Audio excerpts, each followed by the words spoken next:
Most people believe betrayal comes from enemies. They imagine danger as something distant, hostile, obvious. But power doesn't collapse from what you can see. It collapses from what you trust. The most damaging betrayals are rarely violent. They are subtle, slow, quiet. They come from people who smile while listening, who nod while remembering, who stay close long enough to feel entitled.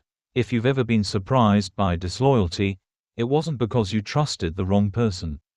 It was because you trusted too comfortably. Friendship feels safe. It feels human. It feels earned. That's exactly why it's dangerous in positions of power. Friends don't see you as a role. They see you as a continuation of the past. They remember who you were before decisions mattered, before authority separated you, before consequences followed every word. And when power enters the relationship, the balance silently breaks. Friends don't adapt to hierarchy easily. They resist it emotionally. A friend expects access without permission. They expect understanding without explanation. They expect rewards without performance. Not consciously, but emotionally. And emotions are poor companions to power. Power requires clarity, distance, structure. Friendship blurs all three. When a leader promotes a friend, the decision often feels justified. We trust each other. We've been through things together. They know me. But trust built on familiarity is fragile. A friend doesn't fear consequences. They fear disappointment. And disappointment turns into resentment quietly. They won't challenge you openly. They will compare themselves to you privately. They will remember favors, count sacrifices, measure recognition. And one day, without warning, loyalty becomes leverage. Friends rarely betray out of malice. They betray out of expectation. They believe closeness earns exemption. They believe history replaces accountability. And when reality contradicts that belief, they feel wronged. Not because you failed them, but because you didn't reward them. An enemy is different. An enemy understands distance. They respect boundaries instinctively. They don't assume. They calculate. They know their position is conditional. Their survival depends on usefulness.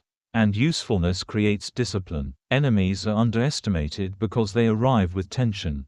But tension creates awareness. You watch them. They watch you. Nothing is assumed. Everything is intentional. An enemy knows trust is not given. It is earned repeatedly. That makes them cautious, attentive, precise. A friend relaxes. An enemy sharpens. History quietly favors this pattern. Leaders who surrounded themselves with friends often fell to internal decay. Decisions softened, standards lowered, warnings ignored. Those who integrated former rivals created balance. Opposition turned into vigilance. Disagreement turned into insight. Enemies brought perspective. Friends brought comfort. And comfort dulls judgment. There is an illusion people hold about loyalty. They believe loyalty comes from affection. In reality, loyalty comes from clarity of roles. When someone knows exactly what they gain, what they lose, and where they stand, they behave predictably. Friends blur that clarity. They think loyalty is emotional. Power knows loyalty is structural. A friend may hesitate to tell you the truth. Not because they lie, but because they don't want to disrupt the relationship. An enemy has no such hesitation. They speak because they must. They act because they need to. And necessity produces honesty. This is where most people misunderstand the law. It is not saying you should hate your friends, or surround yourself with hostility. It is saying this: never confuse emotional closeness with strategic reliability. The closer someone feels to you, the more they expect from you. And expectation is the seed of betrayal. Consider a modern workplace. A manager rises quickly, brings friends along. At first, everything feels aligned.